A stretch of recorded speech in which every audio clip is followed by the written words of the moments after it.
मैं ही गरीब, जो भगवान शिव की प्रेरक कहानी आज कल के दौर में अधिकतर लोग अपने जीवन से असंतुष्ट हैं। उन्हें लगता है कि मैं ही गरीब क्यों, मैं ही दूसरों से कमज़ोर क्यों हूँ। उन्हें अपने आप में दूसरों के मुकाबले कम लगती है।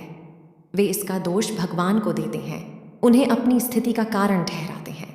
इस कहानी में आपको इस प्रश्न का संपूर्ण उत्तर मिल जाएगा और आप अपने जीवन से संतुष्ट भी महसूस करेंगे। भगवान शिव की प्रेरक कहानी। बहुत समय पहले की बात है। एक गांव में धर्म उपदेश देने के लिए लगे हुए शिविर में एक साधु पहुंचेगा। गांव के लोग अपनी अपनी समस्याएं लेकर उनके पास जाते और उनसे समाधान प्राप्त कर नई ऊर्जा के साथ वापस लौटते। गांव के बाहर एक गरीब राह में बैठा उस साधु के पास आते जाते लोगों को निहारता रहता। उसने बस लौटते। गरीब ने सोचा, क्यों ना मैं भी उस साधु के पास अपनी समस्या लेकर जाऊं। यह सोचकर हिम्मत करके वह भी शिविर की ओर चल देता है। शिविर में एक एक क्रमबद्ध तरीके से व्यक्ति को प्रवेश मिलता है, इसलिए वह भी अपनी बारी की प्रतीक्षा करने लगा। जो कुछ उसने रास्ते में देखा, अब यहाँ उसे साक्षात देखने को मिल रहा है। लोग एक एक कर अपनी समस्याएं बता रहे थे और साधु चुपचाप शांति से सबकी समस्या सुन रहे थे और जवाब दे रहे थे। उसकी भी बारी आई। उसने उस साधु को प्रणाम किया और बोला, बाबा मैं ही गरीब क्यों? साधु मुस्कुराए और बोले, तुमने कभी किसी को दिया ही नहीं, इसलिए गरीब हो इस पर। वह आश्चर्य से वह उस साधु का मुंह ताकने लगा और बोला, बाबा मेरे पास कुछ देने के लिए है ही नहीं, बड़ी मुश्किल से गुजारा हो पाता है और कभी कभी तो भूखे ही सोना पड़ता है। इतना गरीब हो? उसके बाद साधु शांत भाव से बोले, तुम्हारे पास एक चेहरा है, किसी को भी मुस्कुराहट दे सकते हो।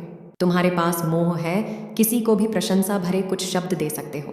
जो हाथ तुम्हारे पास है, इसी की भी मदद कर सकते हो। दरअसल जिसके पास में यह तीन चीजें हैं, वह भला कैसे गरीब हो सकता है? गरीबी का भाव मन में होता है।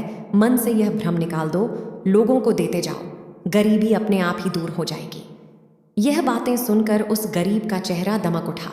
उसे अपने प्रश्न का उत्तर मिल चुका था। अब उसके मन से गरीबी का भाव दूर कर दिया। इस शिक्षा को जीवन में उतारकर कुछ ही दिनों में उसका जीवन भी खुशियों से भर गया। जीवन की सीख, मंदिर में भी लोग जाते हैं तो कुछ न कुछ मांगते रहते हैं और जीवन भर घुट खुद कर, रोए रोक कर समय बिता देते हैं। वे ईश्वर की कृपाओं को कभी समझे ही नहीं, जीवन की महत्वता को कभी जाना ही नहीं।